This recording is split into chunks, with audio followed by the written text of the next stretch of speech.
Olá, pessoal, tudo bom com vocês? Eu sou o professor Luciano Júnior, professor de História, e a gente vai para mais uma aula de História para o sexto ano aqui pelo Educa Recife. Vamos continuar falando sobre uma civilização bem importante, e a gente já vai começar no ritmo de sextou com a musiquinha aqui, com a participação dele, que é o faraó da escola para aulas digitais, na Escola Municipal para Aulas Digitais, o professor Faraó Gilson. Ó! Aê! É isso aí! Valeu, professor Gilson, valeu, professor Bom Armando. dia, galera. É Estamos isso chegando aí. aí. Então, aí eu falei faraó. Ê, faraó. Então a gente já vai começar sexta-feira. Ó, o dia que vocês, com certeza é um dia que vocês muito esperam, porque é o dia do sextou. Mas como a gente diz, não é porque sextou que tu sextarás ainda. Antes a gente tem a nossa aula de história. Então a gente vai para mais uma aula pelo Educa Recife para as turminhas do sexto ano, contando hoje com a ajuda da nossa colega Kézia ali, ó, Kezinha ali, ó, Kezinha, a nossa Cleópatra. Então, nesse clima, né, de aula que vocês já imaginaram, né, do que a gente está tratando, do que a gente vai continuar a falar, a gente vai falar sobre o Egito Antigo, né, continuar falando. É a terceira parte da nossa temática e, como vocês viram também, a gente conta com a ajuda dele, o professor Armando. E aí, professor, tudo de boa? Bom dia, pessoal. Aqui nessa animação, né? Já estava aqui, então bom dia pro Sabino, que ficou da aula de Geografia para aula de História, né? Tá sempre presente aqui com a gente. Todos e todas, alunos e professores e familiares, é um prazer estar aqui com vocês. Vamos embora, Luciano. E nesse sentido, a gente vai continuar com a nossa aula que está sendo transmitida agora, ao vivo, ali com a produção do nosso colega Juninho, nosso colega Jonas, estão ali, ó, porque enquanto a gente está aqui na frente das câmeras, eles estão lá na salinha escura, na produção, para que nossas aulas, né, se tornem também, né, elas sejam apresentadas da melhor forma possível para vocês que estão aí em casa. Então, você está assistindo a aula agora pela TV Nova. Essa aula finalizada vai para o canal da Educa Recife no YouTube. Vai ser reprisada no turno da tarde. Para você que tem aula no turno da manhã, não dizer que não pode assistir às nossas aulas, porque ela vai ser reprisada.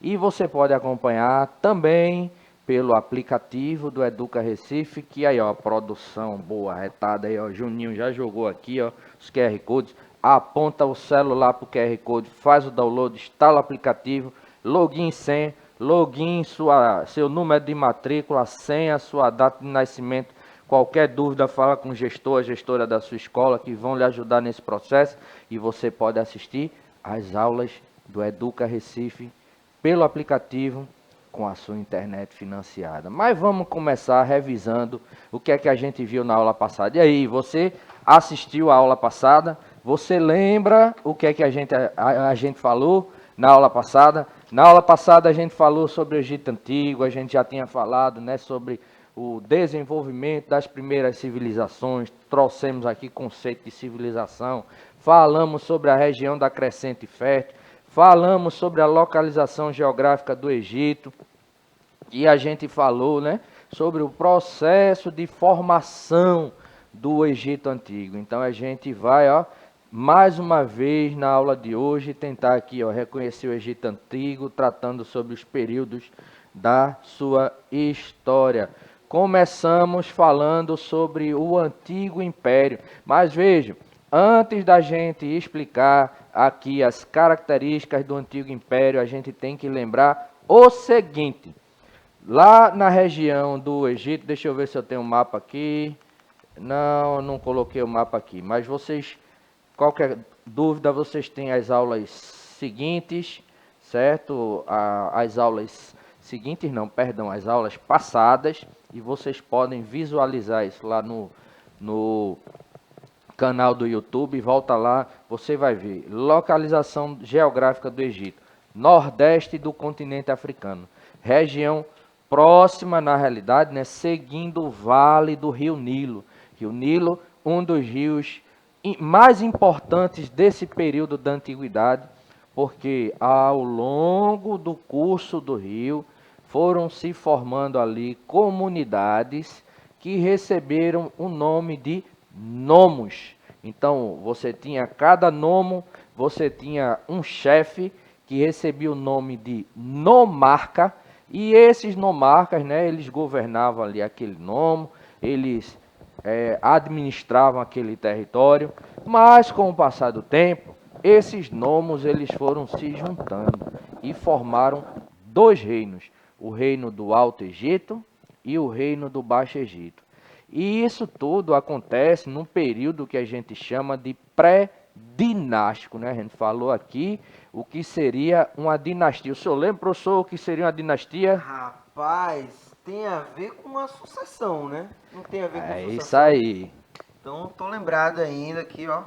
Tem a ver com a sucessão familiar. Então, o que é que a gente tem? Um chefe, ele quando morre, quem sucede o governo é o seu filho primogênito e assim sucessivamente, né?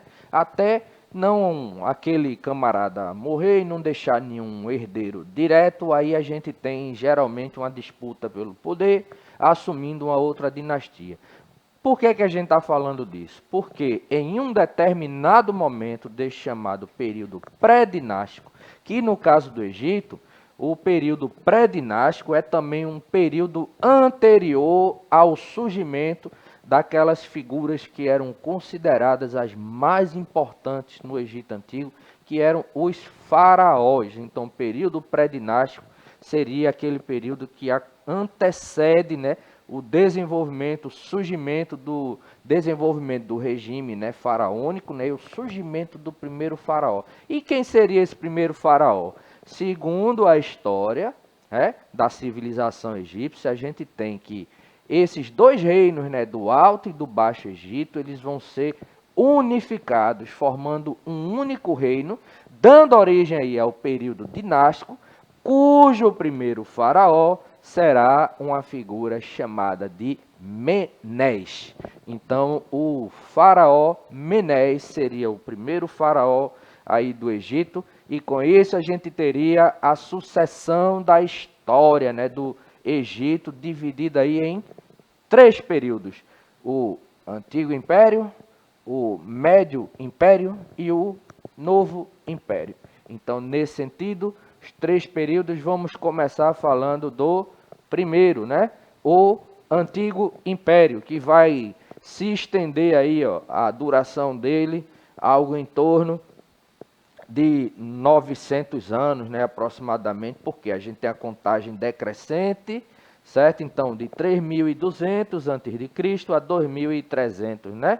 Então, nesse sentido, a gente, com a unificação dos nomos por Menés, né, como a gente já disse, ele se torna o primeiro faraó, certo? O vigário de Deus, o filho do sol, em uma monarquia teocrática. Veja os títulos, né, que o faraó recebia: vigário de Deus, o vigário de Deus, né, o filho do sol. Ele era o todo-poderoso ali na administração do território do Egito. E, inclusive, a palavra faraó tem um significado, mas eu não vou falar disso agora não. A gente vai falar disso no finalzinho da aula, quando a gente falar sobre a divisão social no Egito. Mas vamos continuar. Então, é um período marcado pelo isolamento geográfico, né? Então, se estabelece uma monarquia teocrática. Theos é uma expressão no grego que significa Deus, e kratia, governo. Então, ao pé da letra, você tem uma monarquia, onde o rei, que no caso era o faraó, ele tinha ali um status de Deus. Então, quando a gente fala em monarquia teocrática, a gente está falando de um sistema onde o rei, ele é um Deus encarnado na terra, né? Então, a palavra do faraó era a palavra de um Deus dentro dessa dinâmica da sociedade egípcia, né? Então, veja, o faraó era senhor de todas as terras e de todos os homens. Não existia propriedade privada da terra, mas um sistema chamado de propriedade eminente. Ou seja, eu tenho o domínio daquela terra onde eu moro, certo? Apenas, né, por uma questão de habitação e por uma questão a depender da situação de cultivo ali daquela terra, né, para sustento. Porém, a terra, ela não pertence a mim, ela pertence ao faraó, que é a representação do Estado, né? Então, as terras todas pertenciam ao Estado, instituição, né, que era representada pela figura também do faraó. Então o faraó, ao mesmo tempo, ele era considerado um deus e ele era a representação do Estado, certo? Então imagine no estado de Pernambuco, né, se fosse o Egito Antigo, o governador do estado seria o faraó e ele seria dono de todo o estado de Pernambuco. É mais ou menos a mesma coisa, né, que a gente via aqui no Egito. Ok. Veja, a grande realização egípcia desse período, né, do Antigo Império foi a construção das pirâmides de Gizé, certo? Dedicadas aos faraós Kelpis, Kefren e Miquerinos. Na realidade, essa grande construção aqui de pedras, né, sobrepostas, pedras que pesavam mais de 1 tonelada, né? E imagine você carregar e empilhar essas pedras num formato de pirâmide em um momento onde ainda não havia sido inventada a roda. Isso aí, professor. Carregar, botar numa carroça ali sem roda, a essas pedras pesando tonelada e o pessoal carregar pelo meio do deserto e depois empilhar. Né, Engenharia, assim, muito, ó, engenharia excelente, né? Muito melhor, por exemplo, do que a engenharia de estradas que a gente tem hoje, né? Das nossas estradas que, assim, são asfaltadas, né? Com, acho que farelo de piche, né? Choveu, ela abre os buracos, né? E é complicado, né? Então, nesse sentido, né? Veja, as pirâmides permanecem até hoje, ó, com o desgaste da erosão, é lógico, né? Mas permanecem erguidas, né, até hoje. E um detalhe, ó, essas pirâmides elas eram, na realidade, de um grande túmulo para o faraó. O faraó morria, era mumificado, vai falar sobre isso depois, mumificado, colocado num sarcófago e colocado aqui dentro, né, das pirâmides. E detalhe, a porta, né, da pirâmide, de onde é que ficava? Mas diga lá, professor. Então, a minha pergunta essas pirâmides eram tipo para chamar a atenção assim, porque como é que eles faziam outros enterros, por exemplo, de pessoas comuns, de plebeus? Sim. Assim, Sim. me parece assim que é tipo, como a dinâmica dos ventos, né, da areia e tal, ela vai modificando as dunas, né, vai levando as dunas.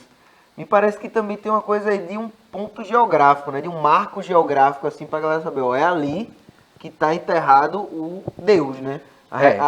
O corpo físico de quem foi um Deus, né? Veja, existiam 3 formas de sepultamento, né?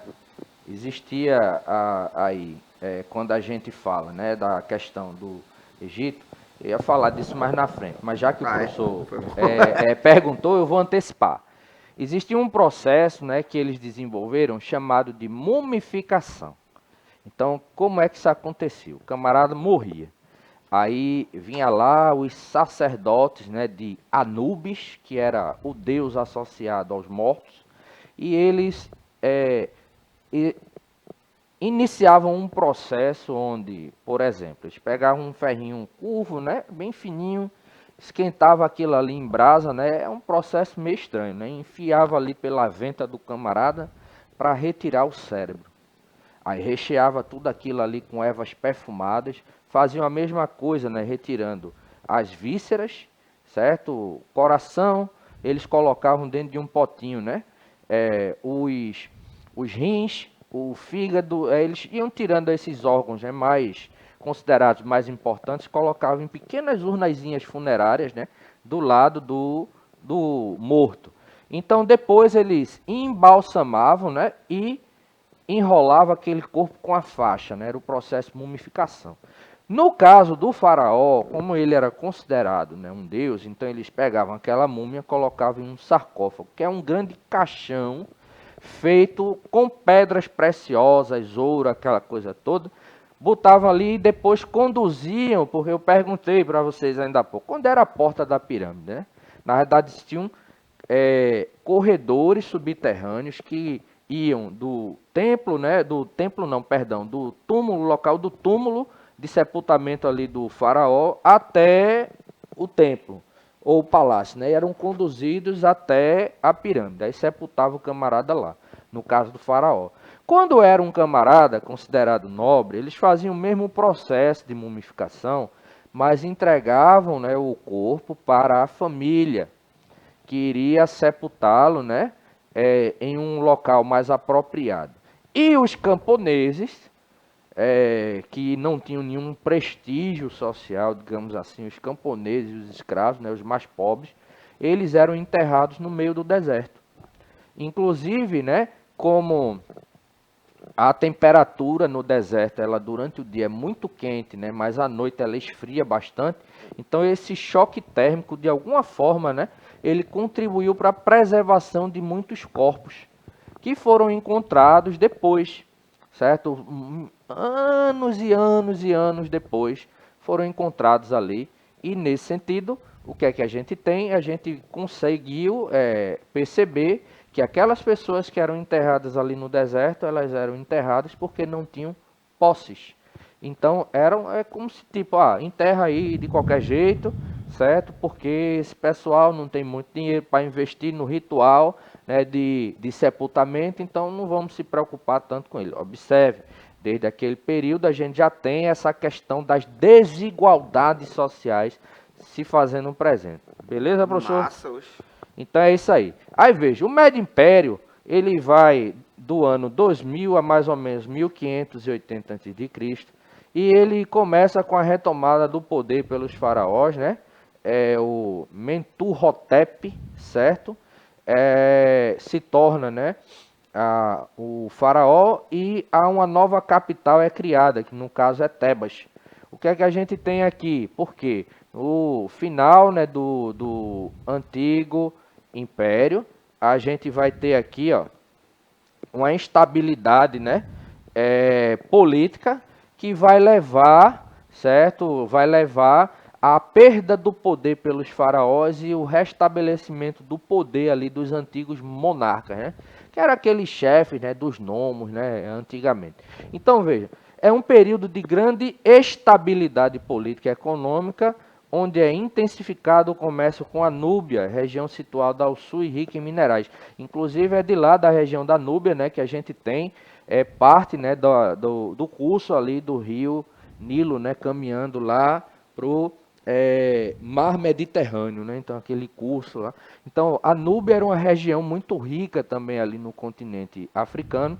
Então veja, a gente viu que o Egito ele se torna meio que isolado, porque quem queria invadir ou chegar ao Egito tinha que ou cruzar o mar Mediterrâneo, ou cruzar o mar Vermelho, ou cruzar o deserto do Saara ou o deserto da Núbia, que eram os limites, né, fronteiriços, né, da região. Então, porém, mais na frente, né, a gente vai ter a chegada de outros povos na região. Então, o Médio Império ele tem essa questão, né, retomada do poder, né, pelos faraós, né, a transferência aí, ó, da capital para Tebas, e a gente tem aqui, ó, o comércio, né, sendo intensificado, né? Porém, a gente vai ter aí, ó, disputas internas, porque o pessoal vai começar a comercializar ali minerais, pedras preciosas, e isso vai gerar um afluxo de riqueza para aquela região e vai gerar cobiça e a disputa ali entre esses governantes, né? Então, nesse sentido, a gente tem aí essa instabilidade, né, que vai se gerar mais uma vez, ao mesmo tempo que a gente tem a chegada de um povo que vinha de um outro território e invade ali o Egito, que são os Hicsos. Eles conquistam o norte do Egito, ficando ali, ó, de 1788 até 1580 a.C. E foi nesse período, né, de chegada e dominação dos Hicsos que vieram também os hebreus, certo? E, inclusive, os hebreus serão escravizados no Egito mais tarde, porque eles vão trazer a ideia de que os hebreus estavam aliados com os inimigos do Egito. Então eles terminam sendo escravizados, né? E inclusive esse episódio, né, da escravização dos hebreus no Egito é descrito, por exemplo, no livro de Êxodo, que está contido na Bíblia. Quando a gente tem a história, por exemplo, de Moisés, né, o grande personagem lá, hebreu, que vai ser responsável pela condução do povo hebreu, né, em fuga do Egito para a terra de Canaã, ok? Então a gente tem essa questão. Os hicsos, eles conquistaram assim bem mais fácil, né, o Egito, porque o Egito, por aquele isolamento geográfico, eles não aprenderam técnicas, por exemplo, como a metalurgia para a fabricação de armas de metal. Então eram armas, né, de madeira mais rudimentares, e quando os hicsos vêm usando armas mais fortes e usando o cavalo como arma de guerra. Então imagine, de um lado um exército montado em cavalo com armas mais fortes, e do outro lado um exército onde o pessoal não tinha nem armadura e usando armas de madeira, né? Então foi bem facinho, né, dominar o território. Aí vejam, e com a expulsão dos hicsos a gente tem o início, né, do novo império, né, onde a gente vai ter 2 séculos de dominação aí dos hicsos, e o faraó Amoses I, certo? Durante o governo dele aqui, né, que a gente vai ter a expulsão, né, estabelecimento na realidade do governo dele após a expulsão, e o Egito, ele começa, vejam, eles aprenderam técnicas, né, de combate, técnicas de fabricação de armamentos com os hicsos, né, aquela troca de cultura, né, e de tecnologia que existia quando uma civilização ela invadia ou era conquistada por uma outra, né, eles aprendiam. Então, nesse sentido, a gente tem um período expansionista, né, imperialista, onde o Egito vai começar a avançar para outros territórios, dominando outras partes ali da região. Então, eles conquistam, por exemplo, o reino de Cush, na Núbia, conquistam a Fenícia, a Palestina, a Síria e estende seus domínios até o rio Eufrates, na Mesopotâmia. Então, veja, eles ampliaram bastante o seu domínio. Mas nesse período se destacam, né, alguns faraós, como Tutmés III, Amenófis e Ramsés II. Aí vejam, grandes obras são realizadas. Imagina essa aqui, ó, essa aqui é uma construção, né, do período, né, essas estátuas são bem grandes, né? Então, a gente tem aqui, ó, como grandes realizações nesse período a construção do templos de Karnak e Luxor. Quem assistiu o filme, né, A Múmia, mostra exatamente, né, essa região aqui, ó, de Luxor, né? Eles vão lá em busca, né, de um amuleto, uma coisa lá no filme. Eu não lembro bem, né? Faz muito tempo que eu assisti, mas vocês podem assistir, ok? Então aqui, ó, imagens do templo de Luxor, né? Observa aí, ó, o tamanho das estátuas, né? E o tamanho do templo, né? Para o tamanho dos homens, né? Aqui, ó, o templo de Karnak. Então são imagens, né? Então, Amenófis IV, né, ele tentando enfraquecer aí o poder dos sacerdotes, ele termina realizando uma reforma religiosa, lá introduzindo aquilo que seria, a gente chamaria de monoteísmo religioso, ou seja, a adoração a um único Deus. Veja, o Egito ele era politeísta, eles acreditavam em vários deuses, mas esse faraó aqui, vê como o bicho foi esperto, ele disse, não, vamos, eu aumentar o meu poder aqui, eu vou fazer o seguinte, a gente vai fazer uma reforma introduzindo aqui o culto a um único Deus e eu vou ser o sacerdote único desse Deus. Então, aí você tem a introdução, né, de um culto, né, ao Akhenaton, certo? Um culto a Aton na realidade, né? E esse faraó, ele muda o seu nome para Akhenaton, ou seja, o representante de Aton. Só que isso não dá muito certo, né? Não dá muito certo, porque o Tutankhamon, né, um dos faraós mais conhecidos, né, do Egito, inclusive aqui a máscara funerária, ó, do sarcófago de Tutankhamon, ele foi influenciado pelos sacerdotes e retoma aí o culto politeísta, ok?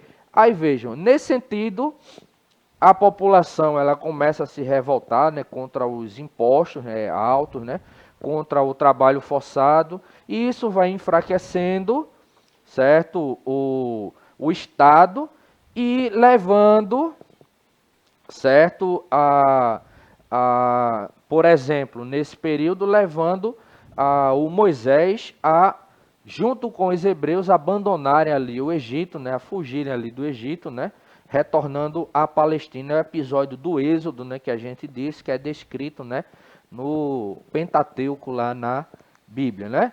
E por volta do ano 1000 a.C., o Egito foi invadido e dominado pelos assírios e só reconquista a independência em 665 a.C., certo? Mas o que a gente vai ter é que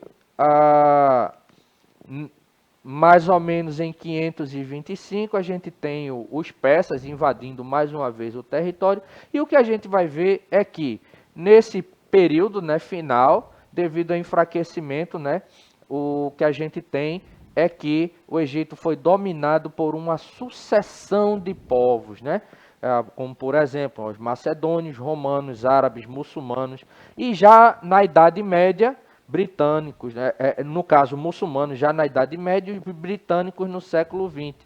Vejam, para a gente finalizar, a economia egípcia ela era caracterizada pela intervenção bem forte do Estado, né? Dentro daquele sistema de servidão coletiva, né? Trabalho compulsório, população recrutada para a construção de obras públicas, findadas as obras, voltavam para as suas atividades. A atividade agrícola predominante, mas existiam também aí o comércio, né, o artesanato, de forma mais incipiente. Mas aqui a gente tem, ó, produção de cereais, né, com arados movidos a tração animal, possibilitando exportar ali os excedentes, né. A atividade agrícola, ela era, ó, principal, ó, retratada aí pelos egípcios. Uma coisa interessante, observe essa imagem aqui. A gente vê o camarada com o rosto virado para frente, mas com o olho aqui, ó, na perspectiva frontal. Então, ele podia estar de frente, de costa, olhando para cima, para o lado. O olho dele sempre ia ser representado olhando para frente. Então, quando a turma chegava, por exemplo, locais com muitas pinturas de gente, chegava lá e o cara ficava com a impressão de que estava sendo vigiado, porque para onde ele andava, estava lá o olho que tudo vê olhando para você. Então, nessa perspectiva, né, a economia egípcia, ela era pautada aí na questão da agricultura e, no mais, a gente vai finalizar essa temática na próxima aula, continuando aí falando sobre a sociedade egípcia, sobre a religião, as contribuições desse povo, né, para a nossa história, inclusive moderna. E é isso, gente. Valeu, professor Armando. Valeu, galera. No mais, é isso aí, beleza? Falou, Luciano. Até mais. Tchau, tchau. Valeu, Kezinha. É nóis. E ó, eu vou sair de novo nesse clima do sextor na egípcia. Tchau, tchau.